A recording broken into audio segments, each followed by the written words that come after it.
Good morning friends, welcome to my channel कोट कौटिल्यान। आज हम एक बहुत ही चर्चित टॉपिक को डिस्कस करेंगे, जिसको हम सबने सुना होगा, देखा भी होगा न्यूज में, कि कुछ दिन पहले सुप्रीम कोर्ट ने कहा कि इंडिया नॉट ए धर्मशाला। अब सुप्रीम कोर्ट ने ये क्यों कहा, किस बेसिस पे, मतलब सुप्रीम कोर्ट ये कहने पे क्यों मजबूर हो गया, तो उसी चीज को हम लोग आज समझने की कोशिश करेंगे। मैं अपने बैकग्राउंड में, अब देखिए बैकग्राउंड में मैंने एक न्यूज चैनल को रेफरेंस, न्यूज आर्टिकल को रेफरेंस लेके मैं चलूंगी और बताऊंगी कि क्या हुआ। तो एक सुप्रीम कोर्ट ने मंडे को, सोमवार को, एक श्रीलंकन तमिल नेशनल के डिटेंशन, वो डिटेंशन में था, वो जो इंसान था वो डिटेंशन में था, उस डिटेंशन को कंटिन्यू करने के लिए बोला और ये कहा कि इंडिया एक धर्मशाला नहीं है, ये एक होटल नहीं है और हम दुनिया भर के लोगों को यहाँ पनाह नहीं देते रह सकते हैं, क्योंकि हमारी खुद की आबादी 140 करोड़ है और अगर हम दुनिया भर के लोगों को यहाँ पे एंटरटेन करेंगे तो अपनी जो इतनी आबादी है, उन लोगों को कैसे, जो मैं बता रही हूँ, इस चीज को मैं ही बता रही हूँ कि सुप्रीम कोर्ट ने यही सोचा होगा कि जो इतनी आबादी हमारी अपनी है, उनके सुख सुविधा, उनके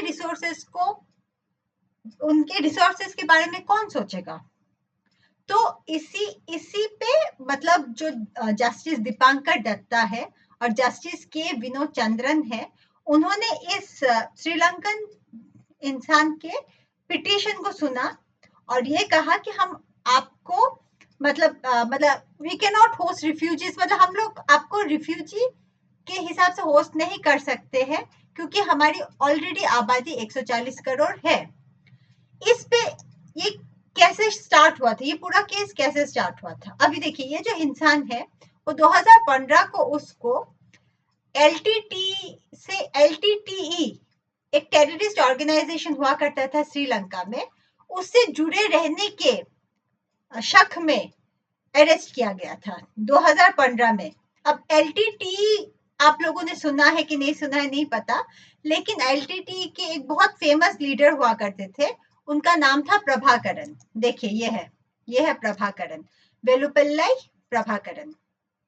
तो अब क्या हुआ, 2018 में इस इंसान को ट्रायल कोर्ट ने सेक्शन 10 ऑफ यूएपीए एक बहुत ही कठोर कानून है, जिसका फुल फॉर्म है अनलॉफुल एक्टिविटीज प्रिवेंशन एक्ट, उसके तहत उसको 10 इयर्स का जेल इम्प्रिजनमेंट दिया गया था।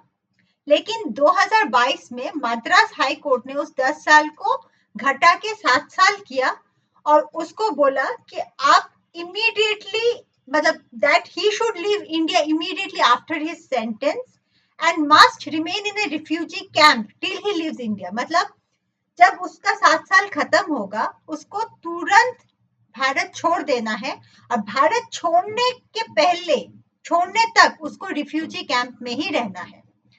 इस पे जो श्रीलंका जो नेशनल है, उसके जो लॉयर ने बोला कि उसने ये बोला कि वो एक वीजा लेके इंडिया में आया था, क्योंकि उसके अपने देश में उसके जान को खतरा था।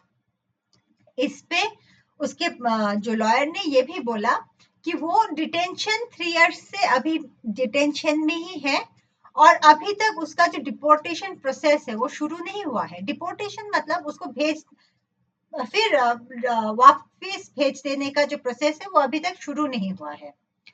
फिर उसने ये भी बोला कि उसकी जो वाइफ है उसको काफी सारी शारीरिक दिक्कतें हैं और उसका जो सन है, जो लड़का है, उसको भी कुछ हार्ट प्रॉब्लम है और वो दोनों ही इंडिया में है।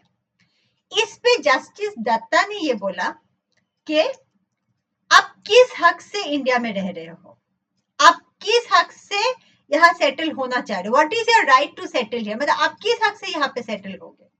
the foreign national said that he was a refugee and that his, मतलब उसने ये बोला कि मैं एक रेफ्यूजी था और मेरा जो वाइफ है और बच्चा है वो लोग यहीं पे सेटल थे।